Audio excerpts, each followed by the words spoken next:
Class 9 के विद्यार्थियों को अध्याय 4 से मैं प्रश्न बता देता हूँ।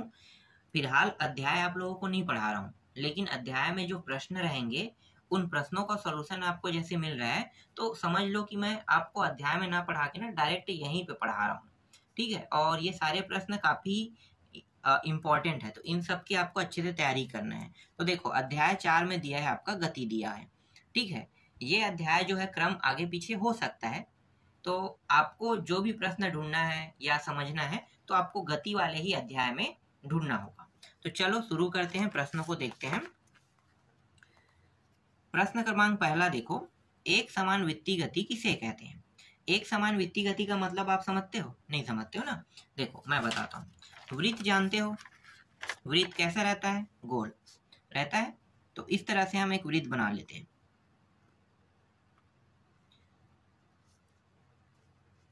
अब यहां से मैं क्या करूंगा, कार को चलाऊंगा। ठीक है, कार में मान लो बैठे हो या बाइक में बैठे हो, ठीक है, तो कार को आप चलाओगे तो इस तरह से चलते जाएगा चलते जाएगा, लेकिन मैं कभी भी इसकी स्पीड को कम नहीं करूंगा।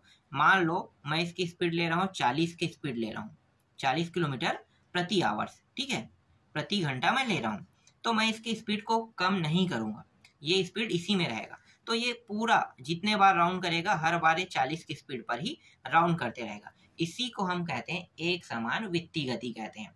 स्पीड को अगर मैं बढ़ा दूंगा तो वो एक समान वृत्तीय गति नहीं रहेगा, याद रखना। समझ में आ गया एक समान वृत्तीय गति का अर्थ? ठीक है, यहाँ पे देखो वही चीज जो मैं भी आपको बताया हूँ, यहाँ पे लिखना कैसे है। जब कोई वस्तु वृत्ताकार मार्ग पर गतिशील हो और उसकी चाल नियत हो, जिसे हम क्या कहते हैं? स्पीड ही है ना। तो चाल का मतलब क्या है? स्पीड को दर्शा रहा है यहाँ पे, गति को। ठीक है, तो चाल नियत हो अर्थात वेग का परिणाम भी नियत हो। हर चीज नियत रहेगा, आपको पता है जब स्पीड एक समान है 40 की स्पीड में ही चलेगा तो हर चीज नियत ही रहेगा, तो उसकी गति को एक समान वृत्तीय गति कहते हैं। देखो यहाँ पे एग्जाम्पल भी बताया है, घड़ी की सुइयों की गति। क्या घड़ी के सुई की स्पीड बढ़ते रहता है कम होते रहता है? नहीं होता है ना। वो अपना जो समय है, टाइमिंग है, वो 1 घंटे का मतलब 1 ही घंटा रहता है। तो जो टोटल 24 घंटे हैं और हर 1 घंटे का समय अगर डिसाइड करते हैं तो समय ना तो बढ़ता है ना तो कम होता है। हर एक घंटे का नियम फॉलो करता है। मिनट वाला मिनट का नियम फॉलो करता है, सेकंड वाला सेकंड का नियम फॉलो करता है। दूसरा क्या है? नियत वेग पर कार के पहियों की गति। देखो जैसे मैंने अभी वृत्तीय गति बताया ना, वही चीज है ये। समझ में आ गया? ठीक है, अपने शब्दों में भी लिख सकते हो जैसे कि मैंने अभी आपको समझाया ना वैसा ही। दूसरा प्रश्न देखो, एक वस्तु सूर्य के चारों ओर नियत वेग से चल रही है, उसकी गति एक समान गति है या असमान? यहाँ पे प्रश्न क्या का है समझना है। एक वस्तु सूर्य के चारों ओर नियत वेग से चल रही है तो उसकी गति एक समान गति है या असमान? क्या होगा भाई? सूर्य के चारों ओर कौन चक्कर लगाता है? ग्रह लगाते हैं। तो ग्रह की जो गति है वो एक समान रहेगा कि असमान रहेगा? समान रहेगा ना। समान क्यों रहेगा? क्योंकि ग्रह जानते हो कि सूर्य का एक चक्कर पृथ्वी जब लगाता है तो कितने दिनों में लगाता है? पूरे दिन की संख्या बताओ। 365 दिन। ठीक है, 365 दिन में एक चक्कर लगाता है सूर्य का। और चंद्रमा पृथ्वी का अगर चक्कर लगाता है तो 24 घंटे में। तो घंटा जो बना है ना हमारा दिन वाला एक दिन का, ये चंद्रमा के चक्कर लगाने से बना है। और सूर्य के चक्कर कौन लगाता है? पृथ्वी लगाता है। तो पृथ्वी जब उसके चक्कर लगाता है तो वो 365 दिन में लगाता है सूर्य के एक चक्कर। तो ये जो गति है ये समान गति है। ठीक है, समान है, उसकी स्पीड कभी नहीं बढ़ता है, जो स्पीड में चल रहा है वही है। तो इसको हम कहते हैं समान गति, क्योंकि एक समान गति में वस्तु समान समय अंतराल में दूरी तय करता है। जो मैंने अभी आपको समझाया वही क्या इसका उत्तर है। तीसरा प्रश्न देखो, एक वस्तु की विस्थापन समय ग्राफ दिया गया है, उसके वेग के बारे में आप क्या परिणाम निकालोगे? ठीक है, वेग के बारे में क्या परिणाम निकालोगे? तो देखो ये क्या है, ऊपर की ओर जा रहा है विस्थापन और ये जा रहा है समय। अगर दोनों से 45 अंश का ये क्या है? एक रेखा है, तो इसका मतलब क्या है कि एक सरल रेखा है ना। तो सरल रेखा जो है वो क्या है? सीधा सीधा जा रहा है। इसका अर्थ क्या होगा? इसका अर्थ ये होगा कि ये एक समान गति होगा, ना तो ये समय की ओर झुका है और ना ही ये विस्थापन की ओर झुका है, दोनों के बीचों बीच जा रहा है। ठीक है, दोनों के बीचों बीच जा रहा है, तो इसका मतलब है कि ये एक समान गति जा रहा है। समझ में आ गया? न समय बढ़ रहा है न विस्थापन बढ़ रहा है, ये ग्राफ यही बता रहा है। चलो आगे देखते हैं। देखो चौथा प्रश्न क्या है, एक वस्तु की स्थिति समय ग्राफ समय अक्ष के समय अंतराल सरल रेखा है, उसकी गति के बारे में आप क्या कहोगे। गति के बारे में क्या कहोगे, पहले एक बार और पढ़ लो, जो कंफ्यूजन है उसे हम दूर करना है ना हमें। तो एक वस्तु की स्थिति समय ग्राफ समय अक्ष के समांतर सरल रेखा है, ठीक है, उसकी गति के बारे में आप क्या कहोगे।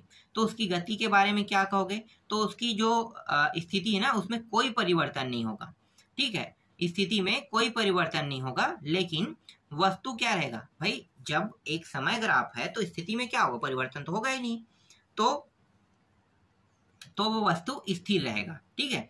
स्थिति में परिवर्तन होने पर ग्राफ समय अक्ष के समांतर नहीं होता है। समझ में आ गया। अगर वो समय और अक्ष है इसके इसे समांतर होना है तो वो परिवर्तन नहीं होगा, और अगर परिवर्तन हो जाता है तो वो समय अंतराल जो होता है, मतलब जो समय अक्ष समय समांतराल है इसके क्या होंगे, नहीं होगा, ठीक है, परिवर्तन होने पर। चलो आगे देखते हैं।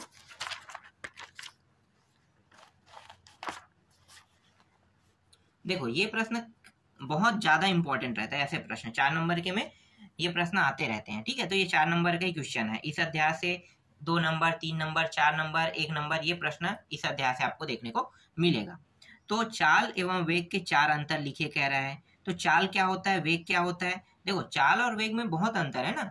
चाल और वेग क्या है, चाल स्पीड को दर्शाता है, वेग किसको दर्शाता है, दिशा को, ठीक है। ये स्पीड को दर्शाएगा, जितना गति हम भगा सकते हैं ना, मान लो बाइक को मैं भगा रहा हूँ बहुत स्पीड में, या कार को चला रहा हूँ तो स्पीड में भगा रहा हूँ, तो ये स्पीड को दर्शाएगा चाल। लेकिन वेग क्या करेगा, वेग इसकी दिशा को बताएगा कि आप किस दिशा में जाना है, आप किस दिशा की ओर जा रहे हैं, तो वेग इसको दर्शाता है। तो देखो इसका देख लेते हैं क्या कह रहा है ये, इकाई समय में तय की गई दूरी को चाल कहते हैं, ठीक है।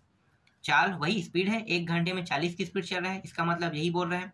इकाई समय में किसी निश्चित दिशा में तय की गई दूरी को वेग कहते हैं। अगर वो उतने ही समय जा रहा है और किसी विशेष दिशा की ओर चल रहा है, जैसे पूरब है पश्चिम उत्तर दक्षिण, तो उसको हम क्या कहेंगे, वेग कहेंगे। ये क्या होता है, यदि यह अदिश राशि है, ठीक है, इसमें सिर्फ परिणाम होता है तभी तो अदिश राशि है ना। जबकि वेग में क्या होता है, सदिश राशि है, इसमें दिशा और परिणाम दोनों होते हैं। सदिश की परिभाषा क्या है, जिसमें दिशा और परिणाम दोनों हो उसे हम सदिश राशि कहते हैं, और जिसमें सिर्फ परिणाम बस हो उसे हम क्या कहते हैं, उसे हम अदिश राशि कहते हैं। इसलिए चाल अदिश है और ये सदिश है। चाल को व्यक्त करने के लिए केवल परिणाम की आवश्यकता होती है, जो अभी मैंने आपको बताया, ठीक है। अदिश क्यों बोलते हैं, इसीलिए अदिश बोलते हैं क्योंकि इसमें परिणाम होता है। सदिश बोल रहे हैं तो यहाँ पे देखो परिणाम और दिशा दोनों होते हैं, कह रहे हैं। चाल का मान शून्य या धनात्मक होता है, जबकि वेग सदिश राशि होने के कारण शून्य, धनात्मक और ऋणात्मक नहीं हो सकता, ठीक है। मतलब ना तो शून्य होगा, ना तो धनात्मक होगा, नहीं ऋणात्मक, तीनों नहीं हो सकता ये, लेकिन ये दोनों होगा। समझ में आ गया, ठीक है। कई बार क्या होता है, यहाँ पे ऋणात्मक हो सकता है कह रहा है, ठीक है, यहाँ पे देख सकते हो सकता है, तो कई बार की बात है, प्रॉपर होता नहीं है। आगे देखो, त्वरण किसे कहते हैं, इसका मात्रक लिखिए। त्वरण किसे कहेंगे, तो त्वरण जो होता है किसी वस्तु के वेग में परिवर्तन की दर को क्या कहते हैं, त्वरण कहते हैं। यह एक क्या होता है, सदिश राशि। अब आपको समझ में आ गया, सदिश राशि मतलब इसमें दिशा और परिणाम दोनों होंगे। मैं बार बार बोल रहा हूँ, दिशा और परिणाम आपको समझ में आ रहा है, नहीं आ रहा है ना। देखो यहाँ पे मान लो मुझे यहाँ पे जाना है, ठीक है, इस तरह से मैं एक ग्राफ बना लेता हूँ। मान लो मैं यहाँ से चलना शुरू करता हूँ, आप जानते हो ना, ये पूर्व होता है, ये पश्चिम होता है, ये उत्तर होता है, ये दक्षिण होता है। यहाँ से मैं कार चलाने स्टार्ट करता हूँ मान लो, तो कार से मैं इस दिशा की ओर जा रहा हूँ, ठीक है, फिर ऊपर की ओर चला गया इस तरह से, ठीक है। ये मोड़ आया, मोड़ आने के बाद मुझे यहाँ पे जाना है, तो देखो स्टार्ट तो मैंने पश्चिम से किया, लेकिन मैं गया कहाँ, उत्तर तक के। तो ये त्वरण को दर्शाएगा, क्योंकि यहाँ पे क्या, ये सदिश राशि बोलो इसे, सदिश राशि को दर्शाएगा। क्यों सदिश को दर्शा रहे हैं, क्योंकि यहाँ पे यहाँ से यहाँ की दूरी मान लो 20 है और यहाँ की 10, तो कुल मिलाकर कितना जा रहे हैं, 30 किलोमीटर जा रहे हैं। लेकिन किस दिशा में जा रहे हैं, उत्तर की दिशा में जा रहे हैं, तो दिशा भी हो गया है, ये जो है परिणाम है, परिणाम, ठीक है। 30 किलोमीटर की ओर जा रहे हैं तो ये परिणाम है, और ये क्या है, ये दिशा है, उत्तर की ओर जाना दिशा। तो इसी को हम सदिश राशि कहते हैं। क्या कहते हैं, सदिश राशि। तो त्वरण क्या है, सदिश राशि है। समझ में आ गया। इसका ऐसा ही जो पद्धति है, इसमें मात्रक क्या होगा, मात्रक होगा मीटर प्रति सेकंड, ms, इस तरह से लिखते हैं। m मतलब मीटर, इसका मतलब सेकंड, प्रति सेकंड स्क्वायर होता है, तो यहाँ पे देख सकते हो वही चीज बताया है ना, वेग में परिवर्तन अपान समय अंतराल, यही है इसकी परिभाषा। आप डायरेक्ट इसको भी देख के परिभाषा बना सकते हो। चलो आगे देखते हैं विस्थापन क्या है और दूरी क्या है। देखो फिर आगे यहाँ पे विस्थापन और दूरी, ठीक है। तो मैं आपको बता दूं, दूरी में सिर्फ क्या होगा, किलोमीटर बताएगा, मतलब स्पीड की बात कर सकते हो आप यहाँ पे। दूरी क्या है, स्पीड बस बता सकता है, ठीक है। इतनी दूरी जाना है, मतलब हमें स्पीड से चलेंगे चाल की, तभी तो जाएगा ना। तो दूरी क्या है, अदिश राशि, और विस्थापन क्या होगा, सदिश राशि। इसमें दिशा और परिमाण दोनों होंगे। कैसे, देखो, यह दिए गए समांतराल में वस्तु की स्थिति निर्देशांक के अंतर के तुल्य होता है। यह दिए गए समांतराल में वस्तु द्वारा तय किए गए पथ की लंबाई के तुल्य होता है। इसमें सिर्फ लंबाई बताया जाता है, दूरी में लंबाई। अब लंबाई बता रहे हैं तो इसका मतलब क्या है, इसके पास सिर्फ और सिर्फ परिणाम होगा, इसके अलावा इसके पास और कुछ नहीं है। समझ में आ गया, ठीक है। लेकिन इसके पास क्या है, इसके पास भाई दिशा और दोनों चीज है। कैसे, देखो, यह एक सदिश राशि, सदिश राशि का मतलब जिसके पास दोनों हो, दिशा और परिणाम। अदिश राशि का मतलब सिर्फ और सिर्फ परिणाम बस हो। विस्थापन वस्तु के पथ की आकृति पर निर्भर नहीं करता है, ठीक है, आकृति पर निर्भर नहीं करता है। हो सकता है हम मुड़ जाए, तो विस्थापन तो यही है ना, जिसमें दिशा परिणाम होता है वो अपनी दिशा बदल सकता है। लेकिन दूरी क्या है, दूरी जो है वो पथ की आकृति पर निर्भर करती है, ठीक है। उसे चलना कितना है ये मायने रखता है। मान लो मुझे एक जगह से दूसरे जगह जाना है, सपोज मान लो मैं बेमेतरा जिला में हूँ, ठीक है। बेमेतरा जिला से मुझे रायपुर जिला में जाना है, तो रायपुर जिले में कितने रास्ते मुझे चेंज करना पड़ेगा, बहुत सारा। तो अगर मैं वहां से सिर्फ लंबाई को कैलकुलेट करूं कि वहां से दूरी 60 किलोमीटर है, तो 60 किलोमीटर बस के दूरी तय कर रहा हूँ, मैं वहां पे कोई दिशा नहीं देख रहा हूँ, किस दिशा में जाना है, कैसे जाना है, तो ये कहलाता है दूरी कहलाएगा। लेकिन अगर मैं वहां से दिशा के साथ दोनों कैलकुलेट करता हूँ, 60 किलोमीटर की दूरी को भी कैलकुलेट करता हूँ और प्लस मुझे उसे दिशा को भी देखना है कि मैं इस दिशा में जाने वाला हूँ, ठीक है, दोनों देख रहा हूँ दिशा। तो पूरा पूरा कह नहीं सकते कौन सा दिशा आएगा, रायपुर जो है वो शायद, हाँ, उत्तर पूर्व दिशा है, ठीक है। तो उत्तर पूर्व दिशा की ओर अगर मैं जा रहा हूं, तो उत्तर पूर्व दिशा को मैं कैलकुलेट करूं, तो दिशा मैंने कैलकुलेट तो कर दिया ना, इसीलिए विस्थापन क्या है, सदिश राशि है। समझ में आ गया। चलो आगे देखें, औसत चाल किसे कहते हैं, इसका ऐसा ही मात्रक लिखिए। औसत चाल से संबंधित मैंने अभी सबसे पहले ना एक वृत्तीय गति का उदाहरण बताया था आप लोगों को, ठीक है, वो औसत चाल ही मानो उसको। अगर कोई, कई प्रकार से होता है औसत चाल, स्पीड को कभी नहीं बढ़ाना ही औसत चाल कहलाएगा। या ऐसा भी हो सकता है 2-3 गाड़ी चल रहा है, देखो मैं आपको एग्जांपल देता हूँ, कभी भी आप नहीं भूलोगे, ठीक है, ऐसे टॉपिक को, एग्जांपल वाले टॉपिक को ना भूलोगे नहीं। इसे रटने का सबसे आसान तरीका है, औसत चाल के बारे में बताता हूँ। देखो यहाँ से मान लो मैं चलना चालू करूंगा और यहाँ मुझे जाना है, तो यहाँ पे मैं स्पीड को ना नहीं बढ़ाऊंगा, 20 की स्पीड में जा रहा हूँ, 20 किलोमीटर के, और यहाँ तक के जाऊंगा, पूरा इस पूरे एरिया में 20 के स्पीड में ही चलूंगा।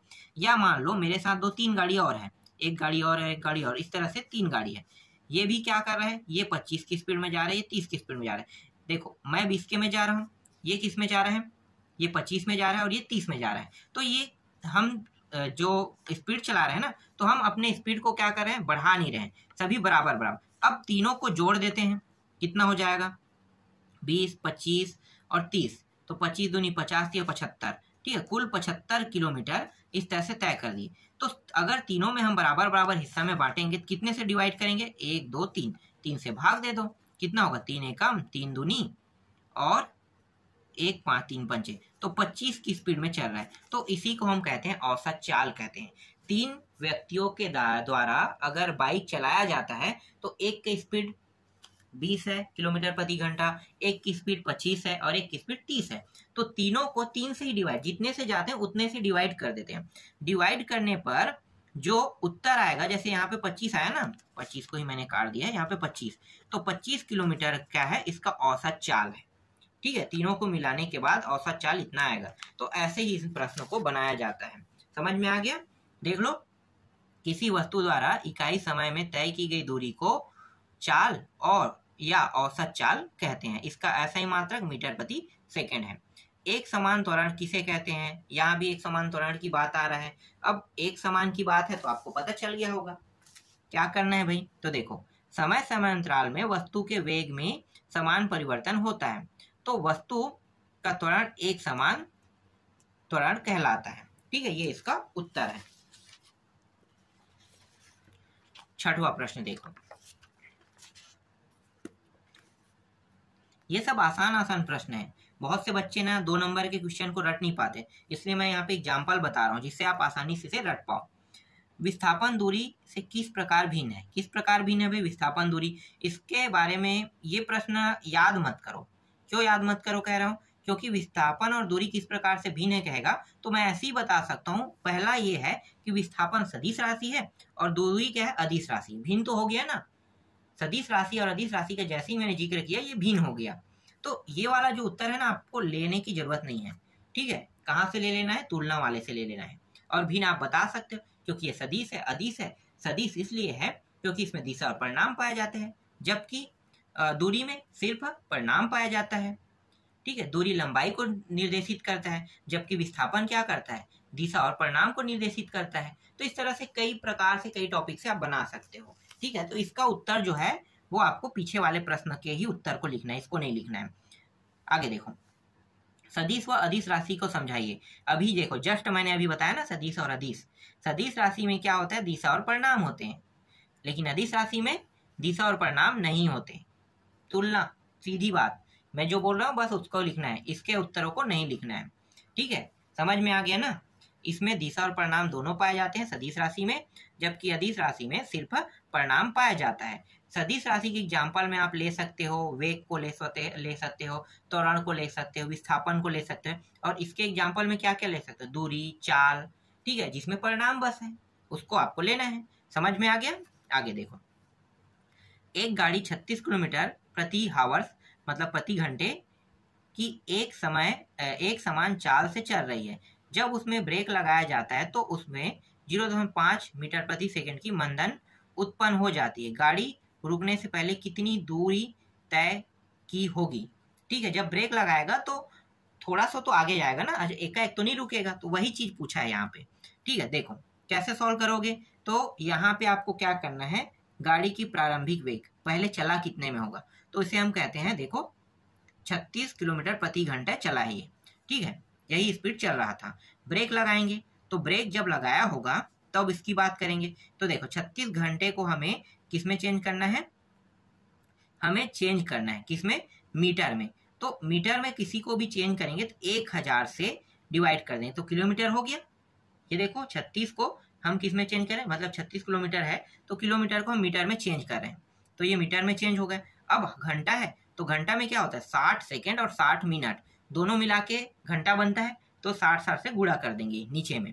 कई लोगों को यहीं पे डाउट होता है कि यहाँ पे 60 कहाँ से आ गया, 1000 क्यों ले रहे हैं? तो मैं आपको बता दूं कि यहाँ पे 1000 जो है ना ये किलोमीटर में, इसे हम मीटर में चेंज करेंगे। तो मीटर में चेंज करेंगे तो 1 किलोमीटर का 1000 मीटर होता है, पता है ना? तो 36 किलोमीटर का कितना होगा? 36,000 मीटर होगा। तो यही है। और यहाँ पे क्या है? 60 क्यों आया है? 1 घंटा में 60 मिनट और 60 सेकेंड होते हैं, क्योंकि जब तक के सेकंड का कांटा नहीं चलेगा तब तक मिनट नहीं बढ़ेगा, और मिनट जब नहीं बढ़ेगा तब घंटा नहीं बनेगा। तो 60 सेकेंड 60 मिनट दोनों का गुणा किया है यहाँ पे, ये घंटा है। 1 घंटा 60 मिनट 60 सेकेंड को कहते हैं। ठीक है, 60 मिनट बस को नहीं कहते हैं, याद रखना। 60 मिनट बस को हम 1 घंटा नहीं कहते, 1 घंटा कहते हैं। 60 सेकेंड और 60 मिनट दोनों को मिलाकर 1 घंटा कहते हैं। ठीक है, अब यहाँ पे एक शून्य को देखो, यहाँ पे ऐसे काट दिया गया है, इसको भी काट दिया गया है इस तरह से। 6 छक्के 36, ये दोनों 6 दूनी 6 करके 36 कट गया, बचा क्या? सिर्फ 10। तो यहाँ पे कितना आ गया? u बराबर 10 मीटर प्रति सेकंड आ गया। अब मंदन बताओ, जब ब्रेक लगाएगा तब की बात कर रहे हैं ना, तो ब्रेक लगाएगा तो -0.5 मीटर प्रति सेकंड होगा। तो वेग बराबर यहाँ पे क्या लिखोगे? o। आगे हल करो। इसके बाद चली गई दूरी s, इसको s से दर्शाया गया है। ठीक है, चलो अब गति के तृतीय नियम लगा दो। गति के तृतीय नियम का सूत्र है, ये सूत्र है ना, ऐसा नहीं है कि ये कहीं से लिया गया है। सूत्र आपको याद रखना है, v का वर्ग माइनस u का वर्ग बराबर 2as। मानों को रख दो, तो इसका मान कितना है? ये 0 का वर्ग माइनस 10 का वर्ग, फिर 2as, 2 गुणित a का मान है 0.5 और s का मान निकालना है समय को। ठीक है, ये समय को दर्शा रहा है। तो यहाँ पे ये कितना हो जाएगा? 10 गुणित 10 100 हो जाएगा। ठीक है, और यहाँ पे 0.5 ये दोनों गुणा होके 1 हो जाएगा। इस यहाँ पे भी माइनस, यहाँ भी माइनस, दोनों से माइनस कट गया तो प्लस बन गया और इसका मान कितना आ गया 100 मीटर। अतः गाड़ी द्वारा तय की गई दूरी 100 मीटर होगी। ठीक है, गाड़ी द्वारा तय की गई जो दूरी है वो 100 मीटर है। मतलब जब धीरे चलाया गया, जब रोकने की कोशिश किया तो धीरे धीरे धीरे धीरे जाके 100 मीटर तक के वो गाड़ी गया, उसके बाद वो रुका होगा, ये कह रहा है। चलो आगे देखते हैं। अब देखो दीर्घोत्तरी प्रश्न है। दीर्घोत्तरी प्रश्न यहाँ से इतना बड़ा प्रश्न नहीं आएगा, मैं ज्यादा इसमें नहीं समझाऊंगा क्योंकि जो मुझे बताना था इंपॉर्टेंट वो सारी चीजें तो मैं बता चुका हूँ। ठीक है, तो इसको देख लेते हैं क्या होगा। किसी स्थिति में किसी वस्तु के औसत व औसत वेग का परिणाम बराबर होता है। ठीक है, बराबर होता है कह रहे हैं, तो देखो क्या कहना चाहता है भाई, पढ़ते हैं पहले। जब वस्तु एक निश्चित दिशा में गति हो तो वस्तु की औसत चाल और औसत वेग परिणाम क्या होंगे, बराबर होंगे।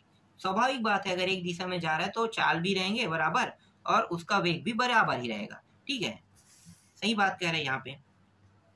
उदाहरण में क्या करें, माना कोई वस्तु समय अंतराल में बिंदु ए से बी तक विस्थापित होता है, तत्पश्चात बी से सी तक विस्थापित होता है। ठीक है, जैसे देखो ए से बी और बी से क्या होगा, ए से बी जा रहा है तो बीच में क्या है, एक विराम लगा हुआ है, तो सी तक भी तो जाएगा ना, तो ये आधे आधे दूरी, दो भागों में बी को बांट दिया गया है। तो ए से यहाँ पे बी की दूरी कितनी है 5 मीटर और यहाँ से यहाँ की दूरी 3 मीटर।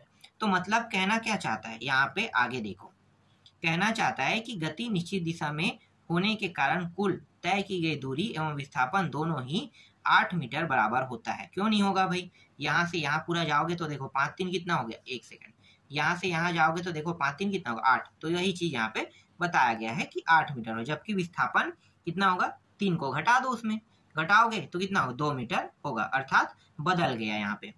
ठीक है, इसके बाद देखो फिर क्या कह रहे हैं, फिर कह रहा है चित्र के अनुसार पहले चित्र को देखना है। निश्चित दिशा में गति होने पर दूरी व विस्थापन बराबर होने के कारण चाल एवं वेग का परिणाम बराबर होगा। ठीक है, आगे देखते हैं।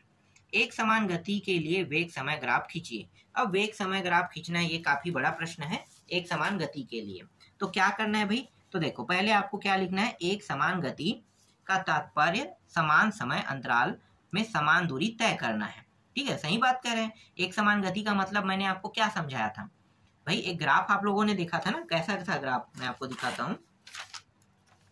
देखो यहाँ पे कुछ ऐसा ग्राफ था जो बीचों बीच जा रहा था। ठीक है, यहाँ पे विस्थापन है और यहाँ पे क्या है, समय है, ऐसा था। तो यहाँ पे वेग जो है सीधा सीधा चला गया ना, तो इसी को हम क्या कहते हैं, एक समान समय ग्राफ कहते हैं। ना तो विस्थापन की ओर या ज्यादा झुका और नहीं समय की ओर ज्यादा झुका, सीधा सीधा चला गया। ये कह रहा है अपनी ओर भी खींच रहा है और ये अपनी ओर खींच रहा है, लेकिन दोनों की बात नहीं सुनते हो, सीधा निकल जाना, इसी को हम क्या कहते हैं, एक समान गति कहते हैं। समझ में आ गया। ठीक है, वही चीज है ये, उसी ग्राफ का ना अब थोड़ा सा फुल सॉल्यूशन दिया यहाँ पे। माना कोई वस्तु 2 मिनट में 12, जैसे कि यहाँ पे लिखा है ये देखो। ठीक है, 2 मिनट में कितना, 2 मिनट में 12 मीटर की दूरी तय करता है। 4 मिनट में 24, दोगुना होते जा रहा है 6। ठीक है, 2 में मान लो 1 में 6, तो 4 में क्या होगा 4, यहाँ सभी में देखो ना, इसको अगर मैं डिवाइड करता हूँ तो कितना होगा, 1 सेकंड और आपको समझाता हूँ मैं, समझाना तो पड़ेगा ही। ठीक है, 12 को डिवाइड कर दो 2 से, 2 एकम 2 छक्के, ठीक है 6। तो हर में मैं क्या करूंगा, यहाँ पे 6 का गुणा कर दो, 6 चौक 24, यहाँ पे भी 6 का गुणा, 6 छक्के 36, यहाँ भी 6 गुणा 48, यहाँ भी 6 का गुणा 60, यहाँ भी 6 गुणा 72 आएगा ना, तो ये निकल गया, देख लो।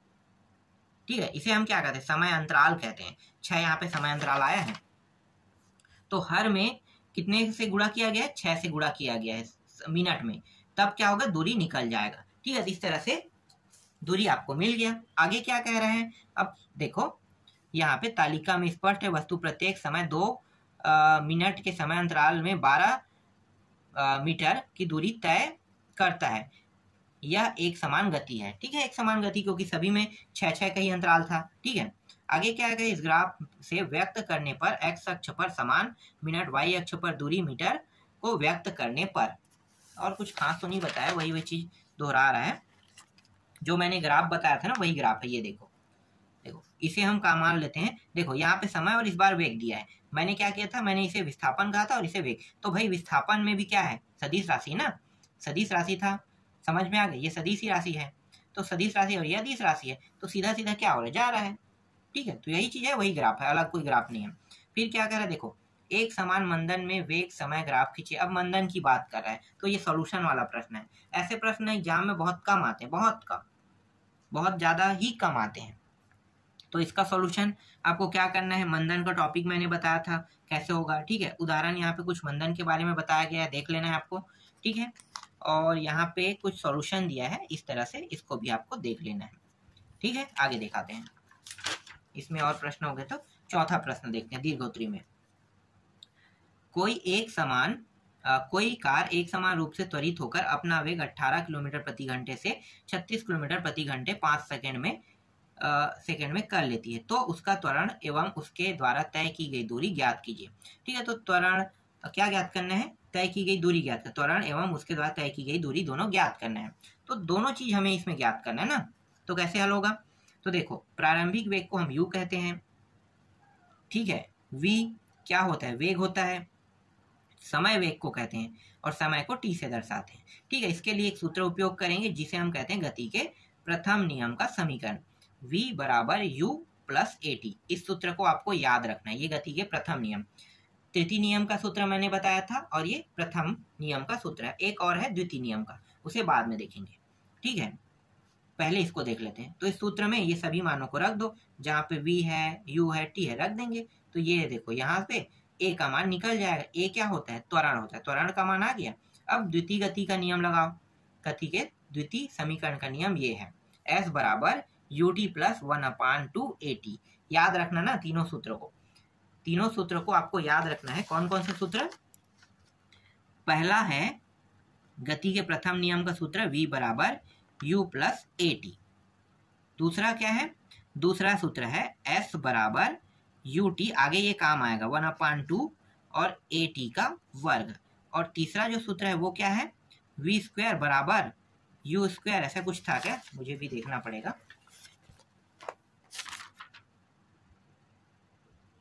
हाँ, u स्क्वायर 2as,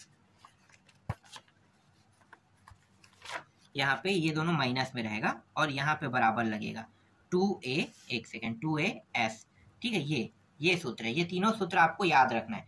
ये गति के प्रथम नियम का है, ये दूसरी मतलब द्वितीय नियम का है, और ये तीसरा तृतीय नियम का सूत्र है। तो तीनों नियम के सूत्र को अगर याद रखोगे तो आप आसानी से ना कोई भी प्रश्न को बना लोगे, ठीक है। पता चल जाता है कि हम तीनों में से कौन सा नियम कब लगाएंगे, जब याद रहेगा तब, ठीक है। जब यहाँ पे त्वरण निकल गया तो त्वरण निकल गया, तो यहाँ पे त्वरण वाले मान में रख के हम आसानी से s का मान निकाल सकते हैं, ठीक है। तो देखो मान को रखा गया है और मान को रखने के बाद यहाँ पे निकल गया उसका मान, ठीक है। तो पूरा हल होगा, यहाँ पे आएगा 135, ठीक। आगे देखो, एक कार एक समान वेग 36, वही बोल रहा है, ये भी वैसे सेम प्रश्न है, 36 किलोमीटर प्रति घंटे चल रही है। ब्रेक लगाने पर 10 मीटर दूर जाकर रुकती है, तो त्वरण एवं रुकने में लगा समय ज्ञात कीजिए, ठीक है। रुकने में और लगा समय में ज्ञात करिए कह रहे हैं। तो देखो यहाँ पे ज्ञात क्या करना है, त्वरण कह रहा है और समय ज्ञात करना है। तो कौन सा नियम लगेगा, तो हमें उस प्रश्न को देखना है तीन नियमों में से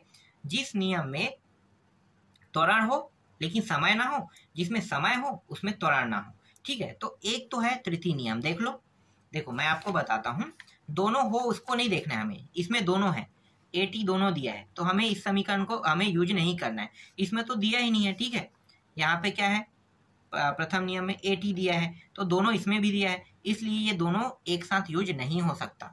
देखो दोनों एक साथ यूज नहीं होगा, तो जिसमें सिर्फ अकेला हो ना, ए बस अकेला है, तो हम इस सूत्र का उपयोग करेंगे। सूत्र को ऐसे ही लगाया जाता है, याद रखना, जिसमें दोनों होता है ना कभी भी नहीं लगाते हैं, एक को लगाते हैं। अगर मान लो मुझसे पूछा गया कि समय और त्वरण दोनों निकालो, इसमें भी क्या समय त्वरण दोनों है, तो मैं डायरेक्ट इस सूत्र का उपयोग नहीं करूंगा। क्यों, क्योंकि ना तो मेरे पास समय का मान है, नहीं त्वरण का, इन दोनों में से एक का मान होगा तब मैं इस सूत्र को लगाऊंगा। नहीं है तो क्या करूंगा, मुझे देखना है कि इन दोनों में से जो निकालना है उनमें से एक बस मान रहा है, तो ए बस है, यहाँ पे टी नहीं है, तो इस सूत्र का उपयोग करूंगा। इसी तरह से हम सूत्र लगाना सीखते हैं। सूत्र लगाना मैं आपको सिखा दिया, ठीक है। यहाँ पे देखो 36 को किस में चेंज करना है, किलोमीटर में, मीटर में, ठीक है। मीटर में चेंज करोगे तो मीटर में चेंज हो जाएगा 36,000, ठीक है। नहीं करोगे तो भी हल हो जाएगा, घंटे के हिसाब से हम कर सकते हैं। तो आपको ये सूत्र लगाना है, v का मान देखो 0 है, ठीक है। v का मान आपको क्या लेना है, 0, वेग कुछ भी नहीं था तो 0, और u का मान क्या है 36 वाला, ये देखो, ठीक है, और 2as a का मान यहाँ से निकल जाएगा। बस आपको सॉल्यूशन करते जाना है। देखो 1 घंटे का मतलब क्या होता है 36 गुणी 60 गुणी 60, ये होता है ना, तो ये आ गया, देख लो। आगे हल करोगे तो इस तरह से मान प्राप्त होगा। ज्यादा समय नहीं है वरना मैं आपको पूरा समझा देता इसको, तो थोड़ा समय काट काट के बता रहा हूँ कि यूज कैसे करते हैं। तो ए का मान निकल गया, त्वरण पहले निकालना था, अब त्वरण का मान आ गया, तो हमारे पास अब 2 समीकरण है। 2 समीकरण कौन कौन से? एक तो गति का पहला नियम और द्वितीय, इन दोनों में से कोई में भी रखो, आपका आंसर आ ही जाएगा, ठीक है, आंसर आ जाएगा। तो यहाँ पे पहला में रखा है, देखो पहला में रखा है, पहला में रख दो आप भी, ठीक है, क्योंकि ए टी तो दोनों में था ना, तो आसान लग रहे हैं मुझे इसमें रखना, क्योंकि ये छोटा है और उसका सॉल्यूशन बड़ा होगा, तो इसमें रखेंगे तो अंत में मान प्राप्त हो जाएगा, समय जो है 2 सेकंड आ जाएगा। आगे समझ में? ठीक है, आगे बढ़ते हैं। देखो छठवां प्रश्न, छठवां प्रश्न क्या रहे? गति के तीनों समीकरणों को लिखकर उनमें प्रयुक्त संकेतों का अर्थ बताइए। तो गति के तीनों समीकरण को मैंने अभी आपको बताया ना शुरू में, देखो v बराबर u plus A T. u का मतलब होता है, क्या होता है भाई? वेग, सीधी सी बात है, u का मतलब वेग, v का मतलब प्रारंभिक वेग, a का मतलब त्वरण और t का मतलब क्या होगा? समय, ठीक है, ये समय यहाँ पे सभी में वैसे ही आपको बताना है, ठीक है। व्याख्या करने के लिए कहेगा तो व्याख्या कर देना है, नहीं करना है कोई दिक्कत नहीं है, व्याख्या करने की आवश्यकता है, जब बता दिया तो व्याख्या मत करो, ठीक है। इसके बाद देखो गति के द्वितीय नियम, s को हम क्या कहते हैं?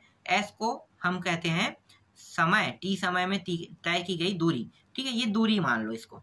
u का मतलब प्रारंभिक, t का मतलब समय, a का मतलब त्वरण, t का मतलब स्वरण। 2 बार हम नहीं बोलेंगे, एक ही बार लिखेंगे इसे। आगे देखो सब में वैसा ही, ये वेग है, प्रारंभिक वेग है, a क्या है? a जो है त्वरण है, और s को हम किससे दर्शाते हैं? तय की गई दूरी से दर्शाते हैं, ठीक है। तो ये पता चल गया आपको, ठीक है। आगे देखते हैं 7वां प्रश्न, देखो एक समान गति तथा असमान गति को परिभाषित करते हुए प्रत्येक के 2-2 उदाहरण दीजिए, ठीक है। प्रत्येक के 2-2 उदाहरण देना है। एक समान गति और असमान गति को मैंने बता दिया है। एक समान गति क्या होता है? परिभाषा मैंने क्या बताया था? जो एक ही स्पीड में चले उसे हम एक समान गति कहते हैं। असमान गति, असमान गति का अर्थ होता है कि जब मैं किसी कार को चलाता हूं तो थोड़ी देर बाद 10 की स्पीड, फिर 20 की स्पीड, फिर 30 की स्पीड, तो इसे हम असमान गति कहते हैं, ठीक है। तो असमान गति आपको समझ में आ गया। एग्जाम्पल, वो पहले वाले एग्जाम्पल दोनों को लिख लेना है, ठीक है। समान के असमान में देखो एग्जाम्पल क्या लिखना है। किसी कार से विरामावस्था से, वही अभी मैं जो बता रहा था ना, रुक रुक के जाने वाली बात, वही चीज यहाँ पे बताया। और यहाँ पे पत्थर को ऊपर फेंकने पर उसकी गति अवस्था, नीचे गिरने पर उसकी गति अलग हो जाती है। तो ये 2 कारण आप लिख सकते, मतलब उदाहरण लिख सकते हो, ठीक है। आगे देखो, इसके बाद देखो ग्राफी विधि से गति के द्वितीय समीकरण को व्युत्पन्न कीजिए। तो देखो गति के द्वितीय समीकरण को इस विधि से बताना है, ग्राफ के थ्रू, ठीक है। तो ये चीज मैं अगर आपको समझाता हूँ तो समय ज्यादा लगेगा, ठीक है, एक बार पढ़ लेना, समझ में आ जाएगा, क्योंकि द्वितीय समीकरण को मैंने बता दिया है तो ज्यादा टफ नहीं रहेगा समझने में, ठीक है। आगे देखते हैं 9वां, देखो एक एथलीट की बात करें, वृत्तीय पथ त्रिज्या जिसके 7 मीटर है, एक चक्कर 44 सेकंड में लगाता है, 1 मिनट बाद वह कितनी दूरी तय करेगा, ठीक है। बहुत आसान प्रश्न है। त्रिज्या दिया है, मतलब क्या है? यहाँ से यहाँ की दूरी, वृत्त पहले बनाना है आपको और यहाँ से यहाँ की दूरी लिख लेना है, ठीक है। अब चक्कर लगाएगा, चक्कर मतलब ये, तो चक्कर लगाने को हम कहते हैं परिधि, इसे हम कहते हैं परिधि। परिधि का मान कितना है? 44, ठीक है। तो 44 लेना है आपको, परिधि लेना है, ठीक है। अब सूत्र किसके लगाना है? वृत्त की परिधि का सूत्र लगाना है, क्योंकि परिधि हमारे पास दिया हुआ है, ठीक है। तो परिधि दिया है तो हम रख देंगे 2πr, परिधि का मान 44, ठीक है। तो देखो हल करेंगे तो कितना आ गया? ये परिधि का मान 44 मीटर, ठीक है। अब यहाँ पे 1 सेकंड में तय की गई दूरी कह रहा है, तो 44 मतलब 1 मिनट, 1 मीटर, ठीक है, 1 मीटर तय करता है। तो 1 मीटर को 60 सेकंड से अगर आप डिवाइड कर दोगे तो 60 मीटर आ जाएगा। समझ में आ गया? चलो आगे देखो। इसी तरह से यहाँ पे एक और प्रश्न है, 10वां प्रश्न।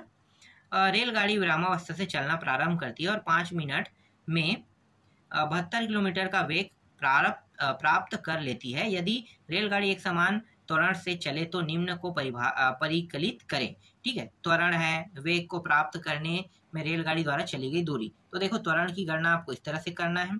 त्वरण मैंने बता दिया था, सूत्र क्या लगाना है? गति के प्रथम नियम का समीकरण। तो गति के प्रथम नियम के समीकरण में वेग कौन है भाई? यहाँ पे देखो, वेग को आपको पहचानना है, और किसको पहचानना है?